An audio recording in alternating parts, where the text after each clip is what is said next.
mbere na mbere narabikundaga cyane no guhera mu myaka yanjye nkiri mutoya, kuko akenshi mu rugo habaga hari ibintu by'ama device menshi yapfuye, ibintu biri hafi aho. Ubwo rero ko namaze igihe kirekire ntarabona wenda murumuna wanjye, nta bantu benshi dukunze guhura, nakinaga nabyo binkuriramo no gukora gaze. Gusa iyo gaze ikaba iva mu mazi, ikora gaze ariko ivanye mu mazi ikoresheje nabwo bwa buryo nabwo bwa electrolyse.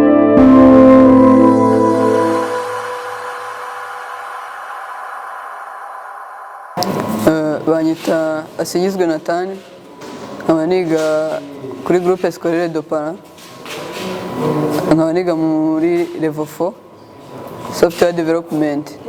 Nkaba naje hano gupresenta projet zanjye zijyanye na scientifique. Muri projet zanjye imwe muri zo ni iyi ngiyi.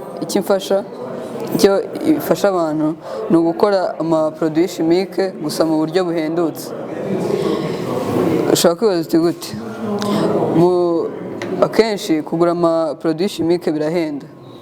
Nk'iyi mfite aha ngaha ishobora kuguca ibihumbi 80 ugiye nko kuyigura amagarama 500 gusa, ariko iyi device ishobora gukora imeze nk'iyi ngiyi, urugero nk'amagarama 200, ariko ikayikora ku mafaranga atarenze ibihumbi 2000. Urumva ko ari difference nini cyane, kandi urumva ko bishobora gusevinga amafaranga yawe menshi. Iyo ikaba ikoresha uburyo bwa electrolyse, akaba bwo uburyo ikoresha gukora ama produit chimique. Ikaba ikontororwa ni microcontroller, ikaba ari yifasha kumenya temperature irimo n'ama behaviors yose iri gukora. Projet yanjye ya kabiri ni iyi ngiyi, yenda kumera kimwe n'iyi nubwo bidakora ibintu bimwe. Iyi ngiyi ikintu ikora ni ugukora gaze, gusa iyo gaze ikaba iva mu mazi, ikora gaze ariko ivanye mu mazi ikoresheje nabwo bwa buryo nabwo bwa electrolyse. Ubwo rero urumva ko ubwo buryo buri clean, burasukuye, kuko niba ivanye mu mazi haraba ari hydrogene na oxygene gusa. Ubwo rero ni ukuvuga ngo ntago biri bwangize ikirere, kuko nta carbon dioxide biri busohore. Ubwo rero iyo gaze tubonye ihita imanuka aha ikajya muri iyi separation tank. Iyi tank imaze ni ugutuma niwatsa wa muriro utari usubire muri source ngituritse.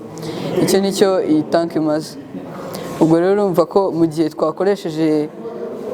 twakoresheje fuel nziza itangiza ikirere, birafasha cyane mu kurinda ikirere. Icyiza cy'iyi device kandi, iyo ikoze iyo gaze, iyo wakije iyo gaze, iyo yatse irongera igasubira igahita ihinduka ibitonyanga by'amazi iyo imaze gushya. Urumva ko rero ari akamaro kanini cyane yabifitiye abantu ndetse na environment. Iyi ngiyi ni indi device nayo yenda gukora mu buryo bumwe n'ubu, ariko nayo ntabwo ikora kimwe n'izindi. Iyi ngiyi ikintu ifasha no kwandika ku byuma, kandi mu buryo udakoresheje irangi.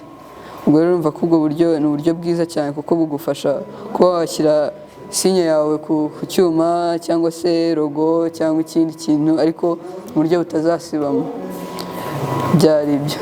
Ese fete de la science ni iki kintu gufasha muri izi projet zawe muri rusange? Ikintu fete de la science ifasha kwerekana projet zanjye zikamenywa. Ikindi kandi ifasha guhura n'abandi bantu nabo bakoze projet nk'izo ngizo, bikamfasha kungurana ibitekerezo nabo, bikamfasha kumenya byinshi nanjye ntarinzi, kandi nabo nkabafasha tukaba twafatanya. Urakoze cyane. Waha ubutumwa muri rusange abantu, hari umuntu ushobora kumva siyanse ugasanga nta nubwo tuzi siyanse ni iki. Ubutumwa waha abantu muri rusange, abanyarwanda, ni ubuhe butumwa wabaha? Ubutumwa nabaha ni uko siyanse ari ingirakamaro. Ikindi kandi siyanse idufitiye akamaro cyane muri iyi minsi, kuko tuba tugomba kudinya no kurinda ikirere, tuba tugomba rero gukoresha siyansi ikadufasha guhindura ubuzima bwacu. Ikindi kandi siyansi ifite inyungu, kuko siyansi rwose navuga ko ibintu bijyanye na siyansi ari byo bifite inyungu cyane muri iyi minsi kandi bitanga n'akazi. Urakoze. Ndi kukureba ndi kubona ko uri umwana mutoya. Ese ni ubuhe butumwa waha abana mungana cyangwa se abari munsi yawe wenda bashobora kwifuza gukurikira siyanse muri rusange? Ikintu nababwira ni ukumva ko ntacyo batashobora, kumva ko ntacyo batashobora, bakumva ko byose babishobora. Ikindi kandi nkababwira ko bagombye kwikunda, niba ikintu bagikunze bakidevelope kureba hashoboka, ko bashobora kose. Ni iki kintu cyaguhaye inspiration yo gukora ino mashine ego? Ni iki kintu cyakwensipiye kugira ngo ukore iyo mashine?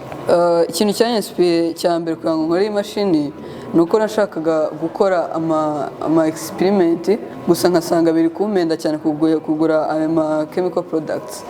Ubwo rero ntekereza iki gitekerezo, kuki izo produit njya kugura, kuki ntazikorera. Ubwo rero nibwo nazanye igitekerezo cyo gukora iyi ngiyi kugira ngo igifasha kubona izo produit mu buryo buhendutse kandi zibe zikora nk'uko mbyifuza.